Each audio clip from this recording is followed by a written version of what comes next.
Saludos, soy Gabriel Curbelo Estrella y voy a estar hablando sobre el rol ecológico y evolutivo de los plásmidos. Pero antes de comenzar, quiero destacar que esta presentación se va a estar enfocando mayormente en los plásmidos conjugativos. Para comenzar, un poquito de trasfondo. Los plásmidos son reconocidos como uno de los impulsores principales de diversidad genética en comunidades microbianas. Esto se debe a su capacidad de llevar a cabo transferencia horizontal de genes, el cual le otorga material genético a los microorganismos para que puedan adaptarse a cambios repentinos en los ambientes, conduciendo así a la evolución microbiana. Pero los plásmidos no siempre son beneficiosos. Para que un huésped adquiera un plásmido, típicamente implica sufrir una carga metabólica adicional, lo cual puede reducir su competitividad ante la comunidad microbiana presente. Debido a esto es que típicamente, ante la ausencia de una selección para las funciones presentes en el plásmidos, las bacterias libres de plásmidos superan el crecimiento de las que tienen plásmido y eventualmente el plásmido se extingue de la población. Debido a esto, la supervivencia de los plásmidos está atada a la supervivencia y proliferación de las células hospederas. Es importante visualizar los plásmidos de esta manera porque los plásmidos son oligómeros de ácidos nucleicos egoístas que buscan su propia proliferación y supervivencia. Estos se pueden considerar como individuos evolutivos propios, con intereses que difieren de sus hospederos. Pero si se consideran como entidades individuales, ¿cómo es que estos surgieron? Se teoriza que el origen de los plásmidos surge de los riboplásmidos. Los riboplásmidos son replicones de ARN que se replican en las células huésped, utilizando sus propias funciones autocatalíticas y factores del huésped. Un ejemplo de ácidos nucleicos parasíticos similar a lo que eran los riboplásmidos son los satélites de ARN, como lo es el satélite de ARN del virus mosaico del pepinillo. Algunos satélites de ARN se asemejan a los riboplásmidos, porque estos están compuestos por ARN circular, no tienen marcos de lectura y se replican mediante círculo rodante. Pero cabe destacar que no todos los satélites de ARN cumplen con estas características. Por ejemplo, muchos son lineares y no se replican mediante círculo rodante. Pero, debido a que se ha observado que el origen de replicación, el ORI-V, se conserva tanto en replicones de ARN como ADN, se teoriza que la replicación mediadas por ribosimas a lo largo de evolución generó el mecanismo de replicación de círculo rodante que comienza en ORI-V, y la molécula circular se formó para mantener la estabilidad durante esta replicación. Es por eso que los plásmidos más simples son aquellos que contienen únicamente el ORI-V y no tienen marcos de lecturas abiertos para codificar para proteínas. Las diferencias en los mecanismos de supervivencia y proliferación utilizados por los ácidos nucleicos parasíticos explica parcialmente los orígenes de los plásmidos y los virus.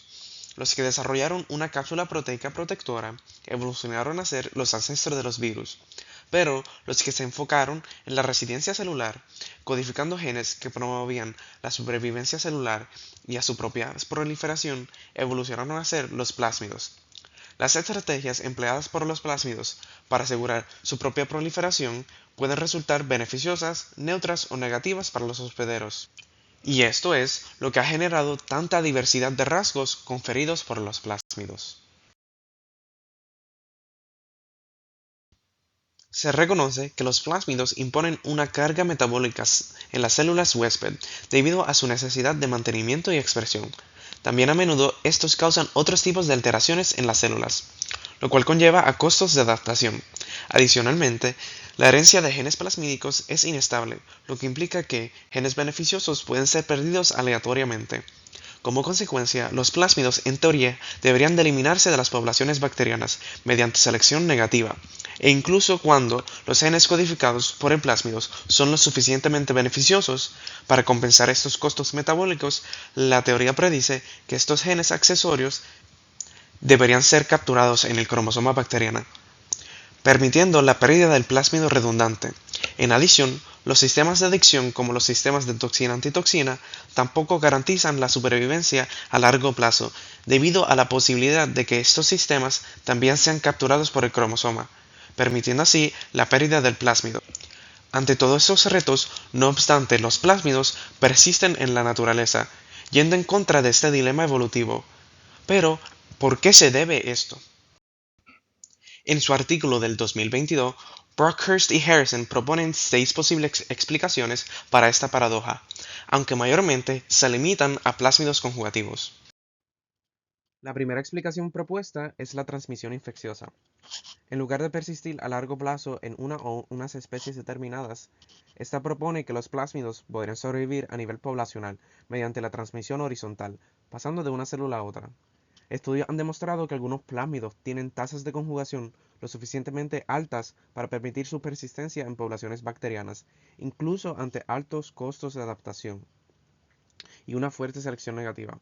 A medida que aumentan los costos de adaptación de cargar plásmidos, se requieren tasas más altas de transmisión horizontal conjugativa para así permitir su persistencia en la población. Pero la transmisión infecciosa por conjugación solo puede explicar la persistencia de una fracción de plásmidos, los cuales son autotransferibles y codifican su propio aparato conjugativo. La segunda explicación propuesta es cómo las propiedades de los plásmidos varían según el hospedero.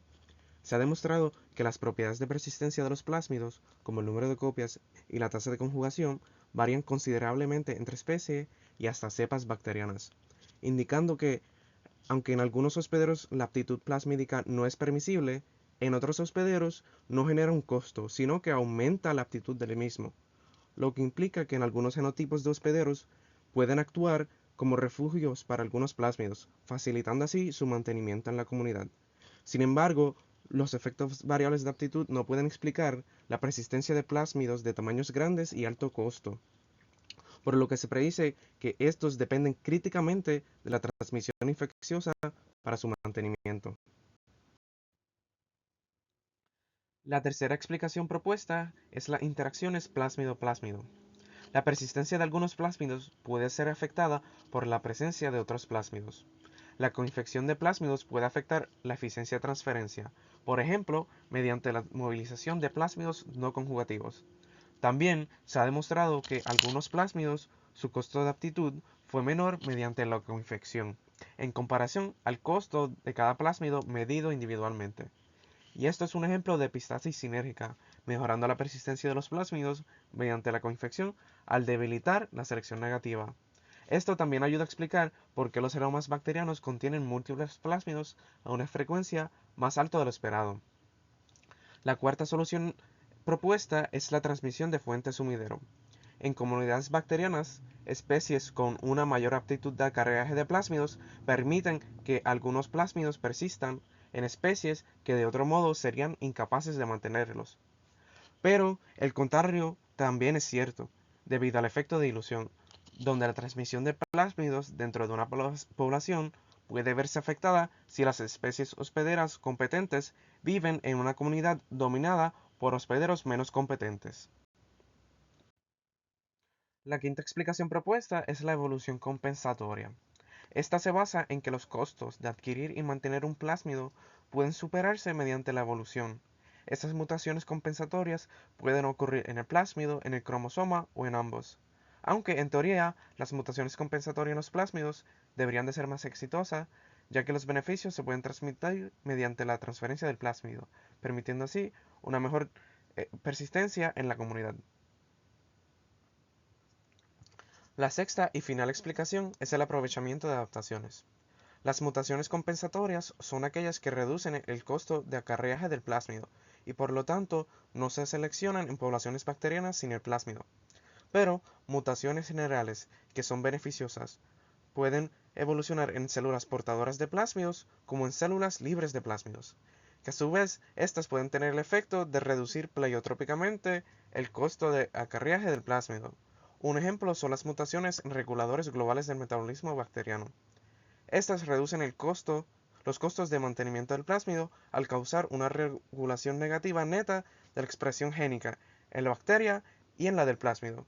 Estas mutaciones, al aumentar la aptitud de la bacteria en el entorno en el cual evolucionaron, a su vez pueden causar una reducción en los costos de adquirir y mantener los plásmidos.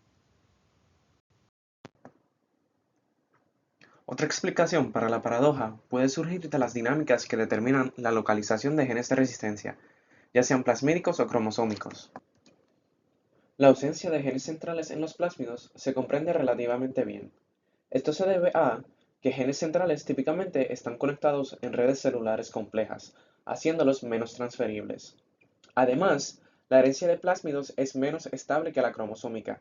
Si un gen es de suma importancia, la herencia cromosómica asegura que las células hijas siempre hereden una copia. Pero, como en el caso de comunidades bacterianas presentes en ambientes con antibióticos, los genes de resistencia a antibióticos son mayormente adquiridos a través de plásmidos, lo que implicaría que la pérdida de estos genes provocaría la muerte de la mayoría de la población. Entonces, volviendo nuevamente a la paradoja, si la adquisición de genes plasmídicos es costoso e inestable, ¿por qué prevalecen tanto?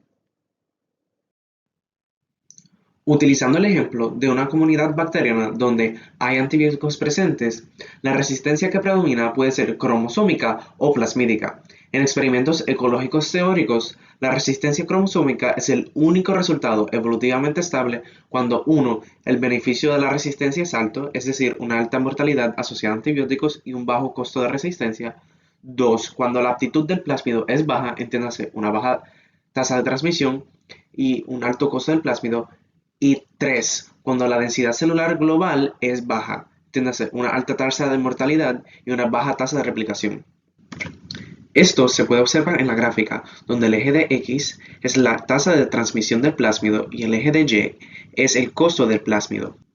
Se observa que la resistencia cromosómica sin plásmido ocurre cuando la tasa de transmisión es baja y el costo del plásmido es alto. Pero cuando la tasa de transmisión de plásmido es lo suficientemente alta y el costo del plásmido no es tan alta, se observa resistencia cromosómica sin plásmido, lo que indica que las condiciones permitan a la célula tener un plásmido, pero no puede tener la resistencia en el plásmido. Sin embargo, la resistencia transmitida únicamente por plásmidos representa una región en la que los genes de resistencia solo pueden persistir cuando se transfieren horizontalmente por el alto costo de la resistencia y existe una presión de antibiótico alta. Pero este resultado surge únicamente en condiciones muy específicas. En la segunda gráfica se representa con la línea azul, pero como pueden ver, estas condiciones son bien delimitadas. Lo que se encontró en el estudio también es que en muchas ocasiones se observa el fenómeno de biestabilidad. Esto es cuando ambos tipos de resistencia son evolutivamente estables. En este caso, la resistencia puede ser cromosómica o plasmídica, dependiendo de las condiciones iniciales. Y encontraron que esto implica una vez que establecida una forma de resistencia, ya no puede ser reemplazada por la otra. En la gráfica, la biestabilidad es representada por la figura violeta. Esta ocurre cuando la tasa de transmisión de plásmido es suficientemente alta y el costo del plásmido no es tan alto. Aunque esta explicación no es completamente suficiente para explicar por qué los genes de resistencia son mayormente transmitidos por plásmidos, sugiere que su prevalencia se debe a la alta tasa de transferencia genética inherente a los plásmidos, en comparación con otros métodos de adquisición de material genético como lo son la transducción y la transformación, permitiendo así los plásmidos sobrevivir en la comunidad bacteriana. Aparte de estas explicaciones ecológicas y evolutivas, los plásmidos participan en un rol más activo para asegurar su supervivencia, y esto es a través de la modificación de los fenotipos bacterianos. En estudios transcriptómicos, el porcentaje de genes cromosómicos expresado de manera diferente debido a interacciones huésped-plásmido oscila entre el 0.59% y el 20%. Esto suele incluir la regulación positiva al igual que la regulación negativa. La alteración de la expresión de los reguladores cromosómicos por parte del plásmido típicamente afecta la expresión de un gran número de genes cromosómicos. Algunos de los rasgos alterados en bacterias son la utilización de fuentes de energía, resistencia a antibióticos, colonización de huésped y factores de virulencia. Típicamente, la función bacteriana más comúnmente afectada por la adquisición de plásmidos es el metabolismo, como se observa en el plásmido PLL35, cual provoca la sobreexpresión de genes de metabolismo anaeróbico en E. coli, y es posible que al cambiar el metabolismo de las células huésped, el plásmido potencie la colonización intestinal. Otro ejemplo es en Pseudomonas.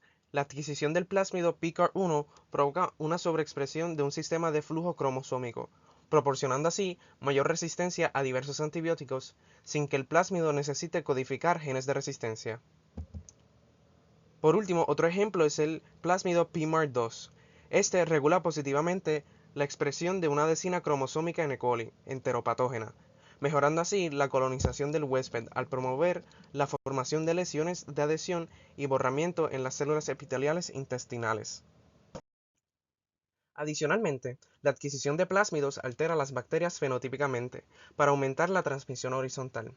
La adquisición de plásmidos a menudo se asocia con una reducción en la motilidad bacteriana, a veces causada por la regulación negativa del complejo flagelar. Una motilidad reducida aumenta la probabilidad de que las células bacterianas permanezcan suficiente tiempo en contacto para que ocurra la conjugación. También, esta afecta la formación de biopelículas. En muchos taxones se observa la formación de biopelículas tras la adquisición de plásmidos conjugativos, y esto se debe a que estructuras como las biopelículas aumentan el contacto célula-célula, aumentando las probabilidades de conjugación y proveyendo protección contra patógenos bacterianos. Además, plásmidos como PICAR1 codifican para proteínas asociadas al nucleoide. Estas proteínas son reguladores globales en redes de transcripción y afectan sistemas de detección de quórum y el metabolismo bacteriano. Se ha encontrado que plásmidos que codifican para estas proteínas tienen más probabilidades de ser conjugativos. Finalmente, los plásmidos pueden alterar la competencia bacteriana. El plásmido PAB5 en Acinetobacter codifica un represor que desactiva el sistema T6SS de la bacteria, el cual inyecta toxinas a bacterias vecinas.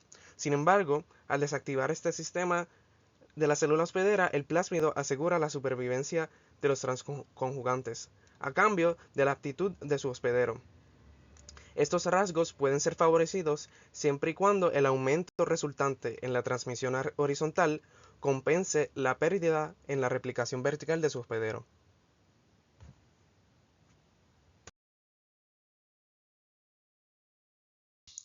Para recalcar, los plásmidos son ácidos nucleicos egoístas y son considerados entidades evolutivas propias. Estos han desarrollado una multitud de estrategias para sobrevivir. A veces estas resultan beneficiosas para las bacterias y otras veces resultan negativas. Y a pesar de que en teoría la existencia de los plásmidos parece ser una paradoja, realmente lo que muestra es lo mucho que falta por entender de las dinámicas de los plásmidos y sus hospederos, especialmente los plásmidos no conjugativos, cuyas dinámicas ecológicas son las menos estudiadas hasta el momento. Eso ha sido todo por el momento, les agradezco mucho por su atención. Y por aquí está la lista de referencias utilizadas para la creación de esta presentación.